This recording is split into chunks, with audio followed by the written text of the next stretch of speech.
BBC Nepali सेवाको साँझ पखबाट शरद केसीको नमस्कार। आज कार्यक्रममा चीनद्वारा भारतीय सेनाका कर्णेल सहित 3 जनाको मृत्यु हुने गरी लद्दाखमा भएको झडपको दोष भारतमाथि, दिल्लीमा श्रृङ्खलाबद्ध बैठक। भारतीय पक्ष एकदमै स्तब्ध देखिन्छ र आज दिनभरि नै सुरक्षा निकायहरू बीचमा चरणबद्ध बैठकहरू भइरहेका छन्, अहिले पनि जारी छ। दुई ठूला छिमेकी बीच चर्किएको सीमा विवादले नेपाल र भारत बीचको सीमा विवाद अन्त्य गर्न प्राथमिकता दिएको भनिएको वार्ताको भविष्य के होला? नेपाल र भारत झन् धेरै नजिकका र एउटा इतिहास बोकेका मित्र राष्ट्रहरू हुन्। यो सीमा विवाद अर्को तरिकाबाट सुल्झाउनु पर्छ भन्ने सोच दुईटैको छ र हुन्छ जस्तो मलाई लाग्दैन। पत्रकार युवराज घिमिरेसँग कुराकानी। नेपालमा पनि लगातार कोरोना भाइरसबाट संक्रमितको संख्या बढ्दो र आज मंगलबार साप्ताहिक विकल्पको बाटो सुन्न सक्नुहुनेछ। तर सबभन्दा पहिले आजका प्रमुख विश्व समाचार। विष्णु पोखरेलबाट समाचार सुन्नुहोस्। 3 जना भारतीय सैनिकहरूको ज्यान जाने गरी एउटा विवादित सीमामा भएको हिंसात्मक घटनामा चीनले भारतलाई दोष लगाएको छ। उक्त घटनामा चीनतर्फ पनि हताहती भएको बताइएको छ। भारतीय पक्षबाट आएका जानकारी अनुसार लद्दाख क्षेत्रमा भएको उक्त घटनामा दुवै तर्फबाट गोली हानाहान भएको थिएन।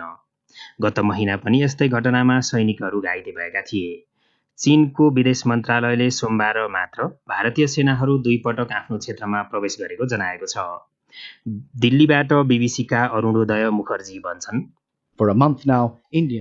महिना दिनदेखि भारत र चीनका सैनिकहरू लद्दाखमा तनावपूर्ण अवस्थामा रहेका छन्। उक्त क्षेत्र तिब्बतको नजिकै पर्छ। अवस्था सुधार गर्न दुवै तर्फका वरिष्ठ सैन्य अधिकारीहरूले छलफल गरिरहेका छन्। उत्तर कोरियाले दुई देशबीचको एउटा संयुक्त सम्पर्क कार्यालय ध्वस्त पार्नुलाई दक्षिण कोरियाले मूर्खतापूर्ण र अस्वाभाविक भनेको छ। दुई पक्षबीच शान्ति कायम गर्ने उद्देश्यले उक्त कार्यालय स्थापना गरिएको थियो। दक्षिण कोरियाको खर्चमा सीमावर्ती सहर गेसङमा 2 वर्ष अघि उक्त कार्यालय स्थापना गरिएको हो।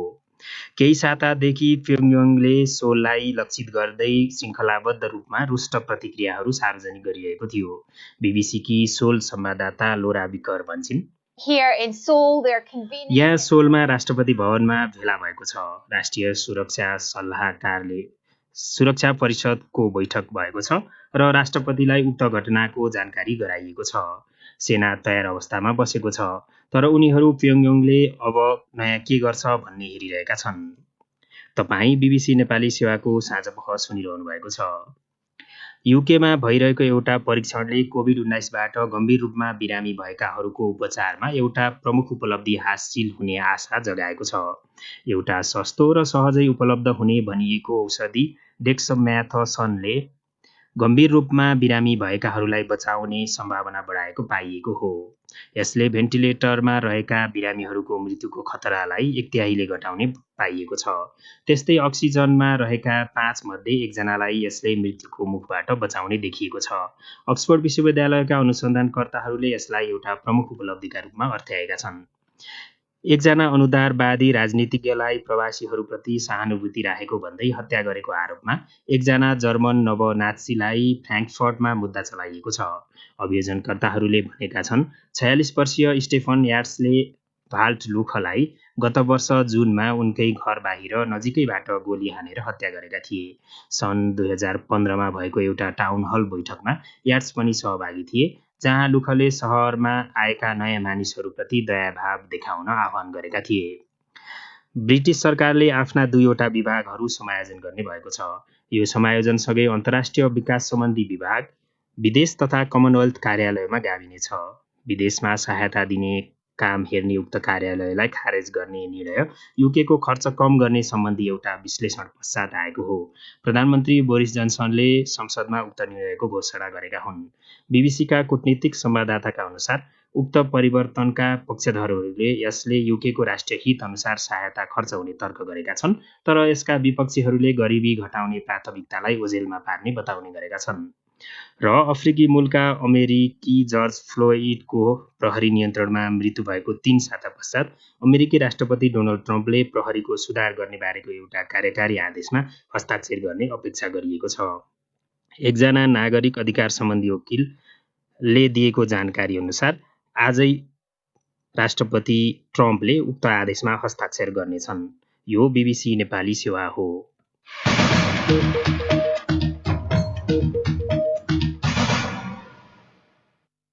साँझपखमा तपाईँलाई स्वागत छ। भारतीय र चिनिया सैनिक बीच लद्दाखको विकट गलवान उपत्यकामा सङ्घर्ष भएको र त्यसमा कम्तीमा 3 जना भारतीय सुरक्षाकर्मी मारिएको भारत सरकारले पुष्टि गरेको छ। चीनले भारतलाई तनाव बढ्ने गरी एकपक्षीय रूपमा कुनै काम नगर्न आह्वान गरेको समाचार संस्था रोइटर्सले जनाएको छ। समाचार संस्था एएफपीका अनुसार चीनले भारतलाई सीमा उल्लङ्घन गरेर चिनिया सैनिकमाथि आक्रमण गरेको आरोप लगाएको छ। बीबीसी हिन्दीका अनुसार भारतीय सेनाले भारत चीन सीमामा सोमबार राति भिडन्त हुँदा एक वरिष्ठ सैन्य अधिकारी र 2 जना सैनिकको मृत्यु भएको पुष्टि गरेको छ। चिनिया विदेश मन्त्रालयका प्रवक्ताले भारतीय सैनिकले सीमा नाघेर चिनिया सैनिकलाई आक्रमण गरेर दुई पक्षका सीमा सुरक्षा बलबीच गम्भीर शारीरिक सङ्घर्ष भएको बताएको समाचारहरूमा जनाइएको छ। बेजिङले आफ्नो पक्षमा भएको क्षतिको पुष्टि गरेको छैन, तर भारतीय सेनाले चिनिया सैनिकहरू पनि हताहत भएको दाबी गरेको भारतीय सञ्चार माध्यमहरूले जनाएका छन्। भारतीय पक्षले यो घटनामा गोली नचलेको दाबी गरेको छ। स्थानीय सञ्चार माध्यमहरूले भारतीय सैनिकहरूको कुटी कुटी हत्या गरिएको विवरण प्रकाशित गरेका छन्, तर सेनाले त्यसको पुष्टि गरेको छैन। केही समय यता लद्दाखको गलवान क्षेत्रमा चिनिया सेना प्रवेश गरेकाले विवाद बढेको भारतीय पक्षको भनाइ छ। चीनको ग्लोबल टाइम्स पत्रिकाका अनुसार चिनिया विदेश मन्त्रालयले विद्यमान विवादलाई वार्ताबाट समाधान गरिने र त्यसका लागि दुवै देश तयार भएको जनाएको छ। उक्त घटनापछि भारतमा उच्च अधिकारीहरूको बैठक दिनभर जसो चलेको थियो। केही बेर अघि दिल्ली स्थित कान्तिपुर दैनिकका संवाददाता सुरेश राज नेउपानेसँग सम्पर्क गरी हामीले त्यसबारे पछिल्लो जानकारी मागेका थियौँ। सोमबार रातिको घटना पछि एक किसिमले हेर्दाखेरि भारतीय पक्ष एकदमै स्तब्ध देखिन्छ र आज दिनभरि नै सुरक्षा निकायहरू बीचमा चरणबद्ध बैठकहरू भइरहेका छन्। अहिले पनि जारी छ। रक्षा मन्त्री राजनाथ सिंहको नेतृत्वमा सुरुमा द्विपटक उच्च स्तरको र त्यसपछि अहिले फेरि एउटा बैठक जारी रहेको भनिएको छ। बैठकमा भारतीय सेना प्रमुख र परराष्ट्र मन्त्री जयशंकर लगायतको उपस्थिति रहेको बुझिएको छ। र समाचार माध्यमहरूमा ती बैठकहरूको बारेमा केही बाहिर आएको छ। श्रृङ्खलाबद्ध बैठकहरू चलिरहेको भएर ती बैठकहरूको निष्कर्ष के रहे भन्ने आएको छैन र त्यो परिस्थितिको त्यो हिजोको त्यो घटनाको चाहिँ समीक्षा र पछिल्लो अवस्था, पछिल्लो जुन तनावको अवस्था छ त्यसको चाहिँ समीक्षा भएको मात्रै भन्ने चाहिँ भारतीय सञ्चार माध्यमहरूले पनि उल्लेख गरेको र औपचारिक रूपमा पनि जानकारी आएको छैन र भारतीय सेनाले चाहिँ त्यो घटनालाई चाहिँ दुःखद भन्दै स्टेटमेन्ट चाहिँ निकालेको छ। आफ्नो तर्फबाट हिंसात्मक झडप भएको र एउटा प्रारम्भिक जानकारी जस्तो दिएको छ। एकजना अधिकृत र 2 जना सैनिक जवानको मृत्यु भएको भन्ने चाहिँ जानकारी मात्र गराएको छ औपचारिक रूपमा। त्यसबाहेक त्यो विस्तृत रूपमा भारतीय सेनाले पनि कुनै कुराहरू खुलाएको छैन। झडप भइसकेपछि त्यस इलाका, त्यस क्षेत्रमा भारतीय सेनाको उपस्थितिको बारेमा पनि कुनै सूचना आएको छ? करिब 1.5 महिनादेखि नै त्यो क्षेत्रहरूमा विवाद चलिरहेको हो होइन, लद्दाखको त्यो क्षेत्रमा। र हिजो राति गस्तीको क्रममा भारतीय र चिनिया पक्ष एकाअर्कालाई आरोप लगाइरहेछन् र चिनिया पक्षले आरोप लगाएको अनुसार चाहिँ भारतीय पक्षले चाहिँ त्यो लाइन अफ एक्चुअल कन्ट्रोललाई चाहिँ उल्लङ्घन गरेर पार गरेर अलिकति उत्तेजक नाराहरू लगाएको भनेको पनि चिनिया पक्षबाट पनि आएको छ। त्यसले गर्दा त्यो परिस्थिति सिर्जना भएको र अहिले चाहिँ आफ्नो पक्षबाट भारतीय सञ्चार माध्यमहरूले उल्लेख गरे अनुसारले भारतले आफ्नो सैन्य उपस्थितिलाई कमजोर हुन नदिने चाहिँ पक्षमा रहेको, त्यही अनुसारले आफ्नो सैन्य उपस्थितिलाई चाहिँ डर बनाउनु चाहिँ त्यसमा चाहिँ लागि पर्ने भन्ने चाहिँ उल्लेख गरेको छ। खास गरेर चिनिया पक्षबाट वार्ता र संवादबाटै तनाव अन्त्य गरिने, समस्याको हल खोजिने विश्वास व्यक्त गरिएको देखिन्छ। भारतीय पक्षबाट त्यसो भए अहिलेसम्म त्यो विषयमा पनि कुनै टिप्पणी आएको छैन? भारतीय पक्षबाट औपचारिक रूपमा टिप्पणी आएको छैन। अलिक पछिल्लो 1 महिनाको घटनाक्रम हेर्दाखेरि भारतीय सञ्चार माध्यमहरूले विश्लेषकहरूले चीनबाट जुन विगतमा पनि घम्साघम्सी भए पनि अलिकति बढी आक्रामक रूपमा चिनिया पक्षले उठाएको छ। त्यसका पछाडि चाहिँ भारतको पछिल्लो समयमा अमेरिकासँगको जुन हिमछिम जुन बढ्दै गएको छ त्यसलाई लिएर एक किसिमको चिनिया पक्षको असन्तुष्टिका रूपमा पनि अर्थाइएको छ। जुन जसरी अहिले चीन चाहिँ यो सीमा विवादमा सीमाको उसमा चाहिँ अलिकति पछाडि नहट्ने र अलिकति सकेसम्म अलिकति दबावमा राख्ने भन्ने जुन उसमा देखिन्छ, त्यसलाई चाहिँ यो यहाँका विश्लेषकहरूले सञ्चार माध्यमहरूले त्यसलाई अर्थाएको छ। यद्यपि भारतीय पक्षले चाहिँ वार्ताबाटै समाधान गर्नुपर्छ, अलिकति यसलाई चाहिँ तनाव चाहिँ धेरै चर्काउनु हुन्न भन्ने पक्षमै भारतीय पक्ष देखिन्छ र चीन पनि केही हदसम्म चिनको स्टेटमेन्टहरू पनि त्यो देखिन्छ र यसमा चाहिँ एउटा समिति यिनीहरूको सैनिक स्तरको एउटा संयन्त्र पनि छ। त्यसले चाहिँ एक चरणको वार्ता पनि गरेको थियो केही दिन अगाडि। उनीहरू बिचमा मिटिङहरू पनि चरणबद्ध मिटिङहरू पनि भएका थिए। तर यसपछि फेरि पनि भारतीय पक्षको जोड चाहिँ हेर्दाखेरि चाहिँ त्यसैलाई नै अगाडि बढाउनुपर्छ, त्यसैलाई नै विवादलाई धेरै चर्काउनु हुन्न भन्ने नै देखिन्छ सरजी। अन्तिममा सुरेशजी, औपचारिक रूपमा 3 जनाको मृत्यु भनिएको छ भारतीय पक्षबाट, चिनिया पक्षबाट त्यसको औपचारिक रूपमा केही आएको छैन। तर त्यहाँ मृत्यु हुनेको संख्या र हराइरहेका फौजको संख्या चाहिँ अलि बढी छ भन्ने खालको पनि विभिन्न स्रोतलाई उद्धृत गर्दै समाचारहरू आइरहेका छन्। पछिल्लो केही छ त्यो बारेमा? त्यसमा केही पछिल्लो अपडेट छैन। त्यही तपाईँले भन्नुभएको जस्तै केही अन्तर्राष्ट्रिय सञ्चार माध्यमहरूले अलिक ठुलो सङ्ख्यामा भारतीय पक्षमा मानवीय क्षति भएको भनेका छन् र त्यो जहाँ ठाउँ थियो जहाँ घम्साघम्ती जहाँ चाहिँ झडप हिंसात्मक झडप भयो त्यो चाहिँ एउटा भिड भएको ठाउँ र त्यो भिडमा चाहिँ धेरै चाहिँ भारतीय सैनिकहरू चाहिँ खसेको हुन सक्ने भन्ने आशंका केही सञ्चार माध्यमहरूले गरेका छन्। तर यद्यपि अहिलेसम्म त्यही एकजना बिहार रेजिमेन्टका एकजना कर्नेलको चाहिँ मृत्यु भएको र अरू 2 जना जवान चाहिँ मृत्यु भएको मात्रै आधिकारिक रूपमा त्यो आएको छ र अब त्यसका लागि अरू थप जानकारीहरू केही समय अब भारतको विदेश मन्त्रालयबाट पनि औपचारिक जानकारी दिएर होला। र भारतीय पक्षले एउटा कुरा चाहिँ चिनिया पक्षमा पनि चीनतर्फ पनि क्षति भएको भन्ने कुरा चाहिँ दाबी गर्दै आएको छ। दाबी गरेको भनेर चाहिँ भारतीय सञ्चार माध्यमहरूले उल्लेख गरेका छन्। उनी थिए कान्तिपुर दैनिकका दिल्ली स्थित संवाददाता सुरेश राज न्यौपाने। चीन र भारत बीच उत्पन्न विवादपछि दिल्लीमा भइरहेको घटनाक्रमबारे जानकारी दिँदै नेपाल र भारत बीचको सीमा विवाद पनि चुलिएका बेला भारत र चीन बीच सुरक्षाकर्मी नै मारिने गरी दशकौँपछि सीमा विवाद उत्पन्न भएको बताइएको छ। 2 ठूला छिमेकी बीच देखिएको त्यस्तो तनावले नेपालको निम्ति कूटनीतिक रूपमा कुनै जोखिम देखा पर्न सक्छ? यो प्रश्न हामीले देशसञ्चार.com का सम्पादक युवराज घिमिरेलाई सोधेका थियौँ। त्यसले एउटा व्यापक युद्धको स्वरूप लियो भनेदेखि त्यसले क्षेत्रको शान्ति स्थायित्व र अर्थतन्त्रमा पनि ठुलो असर पार्छ। एउटा जहाँसम्म नेपालको कूटनीतिको सवाल हो, नेपालले जहिले पनि छिमेकीहरूको बीचमा आएका समस्याहरू शान्तिपूर्ण तरिकाले वार्ताद्वारा समाधान गरौँ भन्ने उसको कन्सिस्टेन्ट पोजिसन। तर बोर्डरमा डिस्प्युटहरू इन्डिया र पाकिस्तानको बीचमा, इन्डिया र चीनका बीचमा मान्छेहरू मारेको अन्डमा पनि त्यहाँ सीमा विवादहरू चर्को रूपको भएको भएर त्यसले व्यापक क्षेत्रहरूलाई पनि ओगटेको भएर मलाई लाग्छ यस्ता हत्या र मृत्युका घटना बाहेक त्यति असामान्य चाहिँ होइनन्। त्यसैले हामीले के आशा गर्न सकिन्छ भने पहिले जस्तै जस्तो डोक्लामा पनि भयो 70-72 दिनपछि एउटा साइडमा पनि मान्छेहरू नमरिकन सामान्य वातावरणमा आयो भने जस्तै यो पनि डिस्केलेसन होला, स्थितिलाई काबुमा ल्याउन भन्ने आशा मात्रै गर्न सक्छ नेपालले अहिलेको अवस्थामा चाहिँ। ठुलो लडाइँको रूप लियो भने त त्यसको स्वरूप नै भिन्न होला। तर यदि जुन कटुता छ, यो तनाव छ, त्यो अलिकति लम्बिँदै गयो भने खास गरेर नेपालले कालापानी क्षेत्रलाई लिएर पछिल्ला दिनमा चालेका कदममा चिनिया उक्साहट देख्ने गरेको भारतले नेपालमा चाहिँ कस्तो खालको चासो राख्न सक्छ उसले? भारतले हामीले मलाई के लाग्छ भनेदेखि चीन र भारतको बीचको सम्बन्ध हामीले हेर्दाखेरि यता 62 मा एउटा युद्ध भयो जसमा भारतले धेरै भूमिहरू पनि गुमायो। तर त्यसमा सकारात्मक के छ भनेदेखि त्यही बेला बिग्रिएको सम्बन्धलाई 77-78 पछि बिस्तारै सामान्य अवस्थातर्फ फर्काउन सफलता पनि ल्यायो, जसले गर्दाखेरि 2 पक्षका बीच ठुलो व्यापार भइराखेको अवस्था छ। विकासमा उनीहरू साझेदार छन्, उनीहरूको बिचमा सहयोग पनि छ, प्रतिस्पर्धा पनि छ। अहिलेको जुन घटना छ त्यो पनि त्यही रोकिएला। जसमा कालापानीको हो भारतले भन्दाखेरि नेपालसँगको सम्बन्ध सभ्यतामा आधारित, धर्ममा आधारित, संस्कृतिमा आधारित, जनताको चाहनामा आधारित, जनताको सम्बन्धमा आधारित भएर भन्छ अथवा सफ्ट पावरलाई सम्बन्धका मुख्य आधार मान्छ। तर भारतले नेपालमा यता चलाएको जुन नीति हो त्यसमा चाहिँ प्रशासन यन्त्र, त्यहाँका कर्मचारी, त्यहाँका सुरक्षा निकाय, जासुसी निकायहरू ज्यादा हावी हुँदाखेरि सुरक्षा अवधारणा अथवा थ्रेट पर्सेप्सनमा आधारित सम्बन्धलाई अगाडि बढाइराख्दाखेरि अविश्वास बढ्न जान्छ।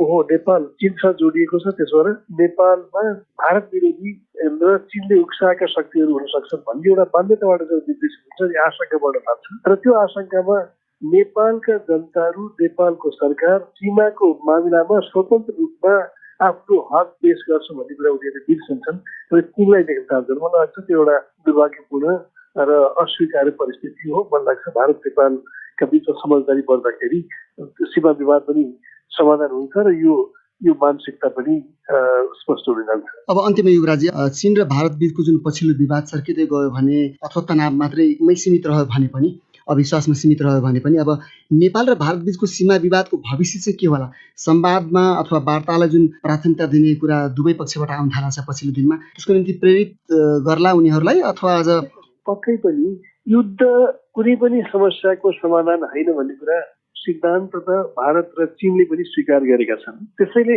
भनौँ न तनाव वार्ता त्यो भने के भने सबै समस्याको समाधान शान्तिपूर्ण वार्ताद्वारा हल गर्ने हो। नेपाल र भारत त झन् धेरै नजिकका र एउटा इतिहास बोकेका मित्र राष्ट्रहरू हुन्। त्यसमा यो सीमा विवाद अर्को तरिकाबाट सुल्झाउनु पर्छ भन्ने सोच दुईटैको छ र हुन्छ जस्तो मलाई लाग्दैन। उनी थिए पत्रकार युवराज घिमिरे, चीन र भारत बीच देखा परेको विवादको जोखिमबारे चर्चा गर्दै। तपाईँ BBC नेपाली सेवाको साँझपख सुनिरहनु भएको छ। सकारात्मक सन्देश दिने हाम्रो साप्ताहिक कार्यक्रम विकल्पको बाटो एकैछिनपछि प्रस्तुत गर्नेछौँ, प्रतीक्षा गर्नुहोला। अब प्रस्तुत छ श्रोता प्रतिक्रिया, साथीहरू कमल परियार र विष्णु पोखरेलबाट। सामाजिक सञ्जाल फेसबुक र ट्विटरमा आज हाम्रो प्रश्न थियो, प्रदेश सरकारहरूले प्रस्तुत गरेको बजेटमा कोभिड-19 का कारण रोजगारी गुमाएका मानिसहरूलाई स्थानीय स्तरमा अवसर उपलब्ध गराउन विभिन्न कार्यक्रम प्रस्ताव गरेका छन्। त्यस्ता कार्यक्रमलाई प्रभावकारी बनाउन कसले के गर्नुपर्छ? प्राप्त प्रतिक्रियाहरूमध्ये आज केही प्रस्तुत गर्दैछौँ। ट्विटरमा हरिहर पोखरेल लेख्छन्, 7वटै प्रदेशका नीति तथा कार्यक्रम हेरियो। हिजो बजेट पनि सुनियो। करिब 5 पेज लामा कार्यक्रमहरू मुख्यमन्त्री नामसँग जोडिएर परम्परागत रूपमा आएका छन्। रोजगारी नै सिर्जना गर्ने कुनै ठोस कार्यक्रमभन्दा नारामै जोड दिएको छ। तैपनि इच्छा शक्ति हुने र इमान्दारीपूर्वक काम भए राहत दिन सकिन्छ। विकास रौनियार भन्छन्, प्रस्तावित कार्यक्रमहरूमा प्रदेश सरकारले जनसहभागिता अभिवृद्धि गरी विदेशिन चाहेका युवा वर्गलाई स्थानीय स्तरमै कृषि लक्षित स्वरोजगारका कार्यक्रम दिनुपर्छ। साथै सबै खर्च पारदर्शी हुनुपर्छ। पारदर्शितामा जोड कान्ति थापाको पनि छ। फेसबुकमा अजित अधिकारी लेख्छन्, यस्ता कार्यक्रमहरू पहिले पनि आएको भन्ने धेरै सुनिन्थ्यो, तर खोइ कसलाई के गरियो केही थाहा पत्तो भएन र अब फेरि पनि त्यस्तो नहोस्। लक्षित वर्ग सबैको निम्ति समान रूपमा कार्यक्रमको कार्यान्वयन हुनु पर्यो र आधुनिक तरिकाले कृषि गर्दै आएकाहरूको लागि अरू पनि प्रोत्साहित गर्नुपर्छ। बोधनाथ पौडेलको भनाइ छ, प्रदेश सरकारहरूले संविधान संशोधनले चर्चा पाएको मौका पारेर खुसुक्क आफ्नो लागि सेवा सुविधा बढाएका छन्। कसैले वास्ता गरेको पाइएन। फेरि अहिले विभिन्न कार्यक्रम गर्ने भनेर जनताको आँखामा छारो हाल्दै अवसर उपलब्ध गराउने नाममा बजेटको दुरुपयोग हुने दाउपेच हो जस्तो लाग्छ। यसरी आश्वासन दिनुभन्दा बरु ब्याङ्कबाट बिना ब्याज ऋण उपलब्ध गराइदिएर आफूलाई मन लागेको इलम गरी लाभान्वित गराउनका लागि सहयोग गर्दा राम्रो हुने थियो।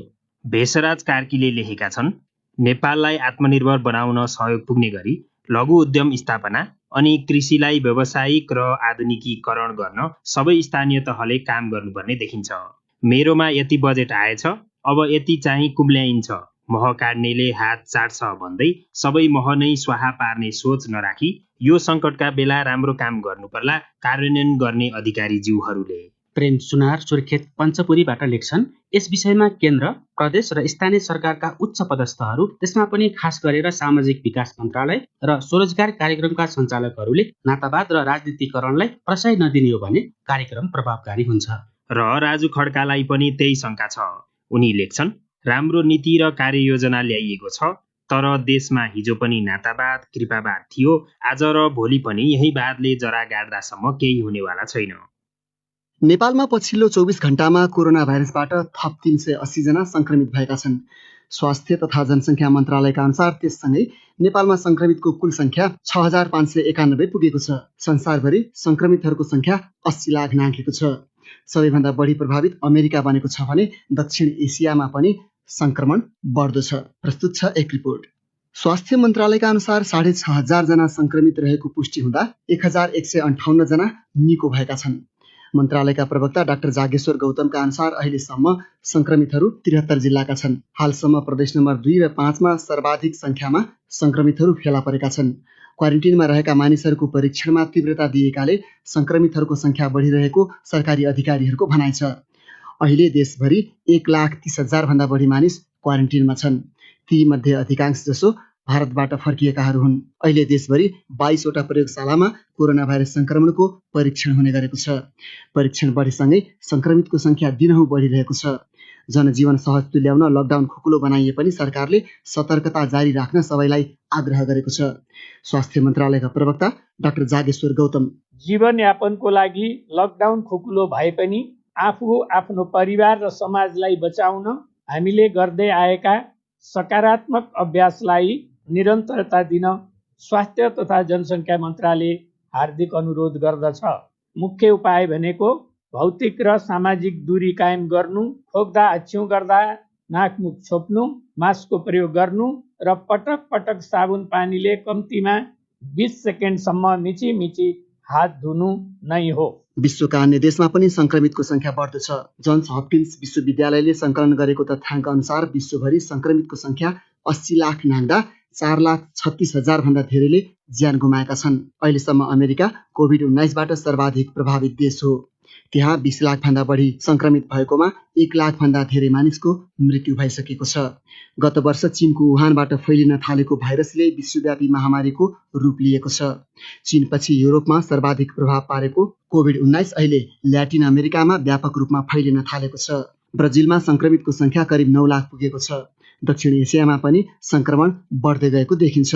संक्रमितको संख्याका आधारमा भारत विश्वमा 5औं स्थानमा पुगेको छ। भारतमा विगत 24 घण्टामा 10,000 भन्दा बढी संक्रमित फेला परेका छन् भने 380 जनाको मृत्यु भएको पुष्टि भएको छ। भारतमा अहिलेसम्म झन्डै 10,000 जनाको ज्यान गइसकेको छ। पाकिस्तानमा भाइरस फैलिने क्रम नियन्त्रणमा नआएपछि फेरि 20 वटा सहरहरूमा प्रतिबन्ध लगाइएको छ। त्यहाँका एक मन्त्रीले जुलाई महिनाको अन्तिमसम्ममा पाकिस्तानमा 12 लाख मानिस संक्रमित हुन सक्ने चेतावनी दिएका छन्। प्रसङ्ग कोरोना भाइरस संक्रमणकै, जसका कारण गम्भीर रूपमा बिरामी परेकाहरूलाई बचाउन मद्दत गर्ने सस्तो र आम रूपमा उपलब्ध हुने एक खाली औषधिको विकासमा प्रमुख उपलब्धि हासिल भएको बताइएको छ। संयुक्त अधिराज्य ब्रिटेनका वैज्ञानिकहरूका अनुसार उक्त औषधिले भेन्टिलेटरमा राखिएका र अक्सिजन दिएका बिरामीहरूको जीवन जोगाउन मद्दत गर्ने देखिएको छ। बीबीसी विवरणहरूमा आधारित रिपोर्ट विष्णु पोखरेलबाट सुन्नुहोस्। डेक्समेथासन नामक उक्त औषधिलाई हालसम्म घातक देखिएको कोरोना भाइरसको लडाईँमा उल्लेख्य उपलब्धि मानिएको छ। परीक्षणहरूले उक्त औषधिको प्रयोगबाट भेन्टिलेटरमा राखिएका बिरामीको मृत्यु हुने दर 1/3 घटाउने र अक्सिजन दिइएका 5 मध्ये 1 बिरामी बाँच्ने देखाएका छन्। कोरोना भाइरसको जारी उपचार विधिबारे गरिएका ठूला परीक्षणहरूमा यो पनि एउटा हो। अनुसन्धानकर्ताहरूले यदि उक्त औषधि सुरुदेखि युकेमा पाइएको भए 5,000 जनाको जीवन जोगिने उल्लेख गरेका छन्। यो औषधिको मूल्य सस्तो रहेको र यसले उच्च सङ्ख्यामा कोभिड-19 का बिरामीहरू देखिएका गरिब देशहरूलाई ठूलो राहत दिन सक्ने ठानिएको छ। बीबीसीका स्वास्थ्य संवाददाताका अनुसार मृत्युदर घटाउन सहयोगी हुने प्रमाणित यो औषधि नयाँ भने होइन। उनले यो खासै महँगो नभएको पनि बताए। उनी भन्छन्, यो खुसी मनाउनु पर्ने विषय हो किनभने संसारभरका मानिसहरूले तत्कालै लाभ पाउन सक्छन्। त्यही भएर परीक्षणको नतिजालाई तत्कालै बाहिर ल्याइएको छ किनभने यसले ठूलो राहत दिन सक्छ। डेक्समेथासनलाई दमको उपचारका लागि पनि प्रयोग गर्ने गरिन्छ। कोभिड-19 को संक्रमण देखिएपछि भेन्टिलेटरमा राख्नु परेका आधा बिरामीहरू नबाचिरहेको सन्दर्भमा उक्त जोखिमलाई 1/3 घटाउनुलाई ठूलो उपलब्धि मानिएको छ। सघन उपचार कक्षमा राखिएका व्यक्तिहरूलाई नशा मार्फत उक्त औषधि दिने गरिन्छ भने अन्यलाई चक्कीका रूपमा पनि दिन सकिन्छ। बीबीसी विवरणहरूमा आधारित त्यो रिपोर्ट सुन्नुभयो विष्णु पोखरेलबाट। हामी बीबीसी नेपाली सेवाको साँझपखबाट बोलिरहेका छौँ। तपाईँ हाम्रो यो कार्यक्रम नेपालका 350 भन्दा बढी एफएम स्टेसनहरूबाट सुनिरहनु भएको छ। हाम्रो कार्यक्रम तपाईँ हाम्रो वेबसाइट bbcnepali.com मा गएर आफूले चाहेको समयमा पनि सुन्न सक्नुहुन्छ। आज मङ्गलबार, अब प्रस्तुत छ सकारात्मक सन्देश दिने हाम्रो साप्ताहिक कार्यक्रम विकल्पको बाटो।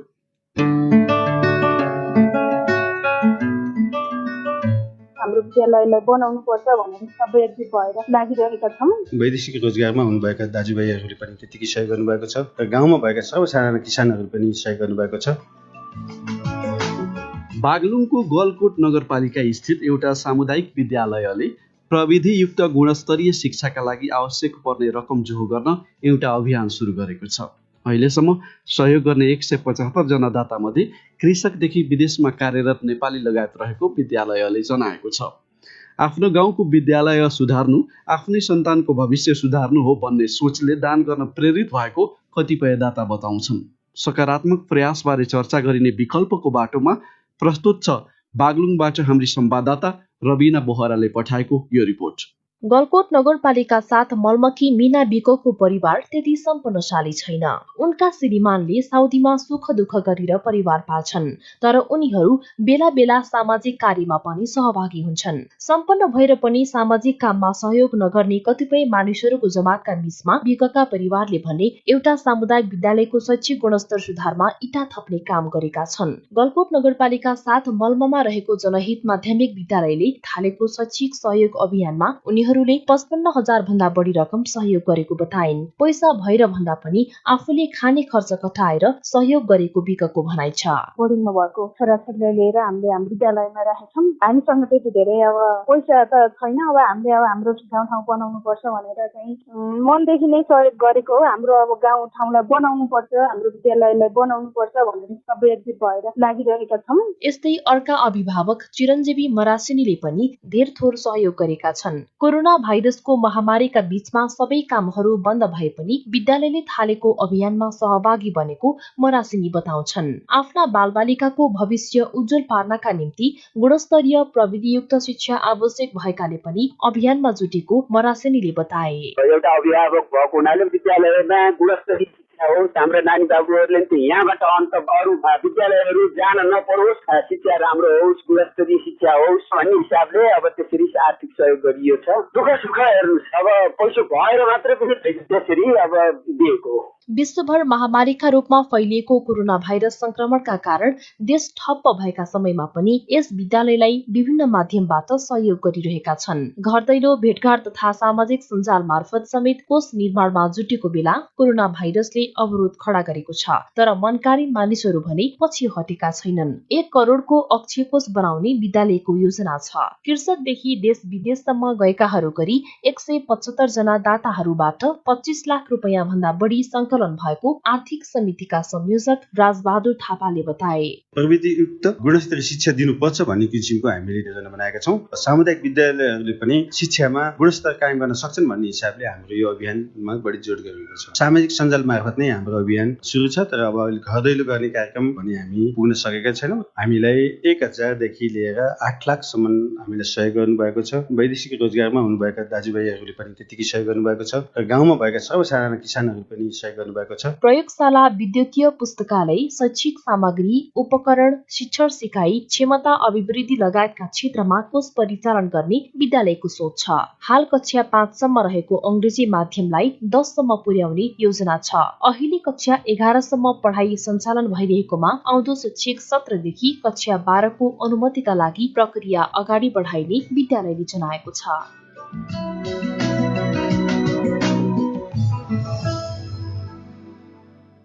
साप्ताहिक विकल्पको बाटोमा त्यो रिपोर्ट थियो रबिना बोहराको। विकल्पको बाटो सहित आजको कार्यक्रममा प्रस्तुत सामग्रीहरू तपाईँलाई कस्तो लाग्यो कृपया प्रतिक्रिया लेख्नुहोला। हाम्रो इमेल ठेगाना हो nepali.letters@bbc.co.uk। हाम्रो फेसबुक पेज र ट्विटर मार्फत पनि तपाईँ प्रतिक्रिया जनाउन सक्नुहुन्छ।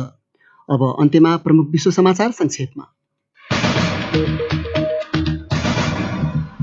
3 जना भारतीय सैनिकहरूको ज्यान जाने गरी एउटा विवादित सीमामा भएको हिंसात्मक घटनामा चीनले भारतलाई दोष लगाएको छ। उत्तर कोरियाले दुई देशबीचको एउटा संयुक्त सम्पर्क कार्यालय ध्वस्त पार्नुलाई दक्षिण कोरियाले मूर्खतापूर्ण र अस्वाभाविक भनेको छ। युकेमा भइरहेको एउटा परीक्षणले कोभिड-19बाट गम्भीर रूपमा बिरामी भएकाहरूको उपचारमा एउटा प्रमुख उपलब्धि हासिल हुने आशा जगाएको छ। एकजना अनुदारवादी राजनीतिज्ञलाई प्रवासीहरूप्रति सहानुभूति राखेको भन्दै हत्या गरेको आरोपमा एकजना जर्मन नवनात्सीलाई फ्र्याङ्कफर्टमा मुद्दा चलाइएको छ। ब्रिटिस सरकारले अन्तर्राष्ट्रिय विकास सम्बन्धी विभागलाई विदेश तथा कमनवेल्थ कार्यालयमा गाभ्ने भएको छ र अधिकारवादीहरूले कुवेत र बहरेनले कोभिड-19का सङ्क्रमितहरूको सम्पर्कमा रहेका व्यक्तिहरू पत्ता लगाउन प्रयोग गरिरहेको एउटा एप्लिकेसनले व्यक्तिगत गोपनीयता हनन गरेको भन्दै त्यसको प्रयोगलाई रोक्न आह्वान गरेका छन्।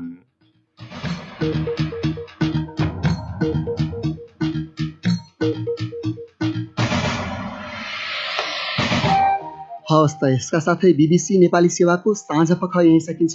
अब हामी भोलि बिहान 7:15 बजे बिहानी पखमा आउनेछौँ। त्यतिन्जेलसम्मका लागि हामी सबैलाई बिदा दिनुहोस्। नमस्कार।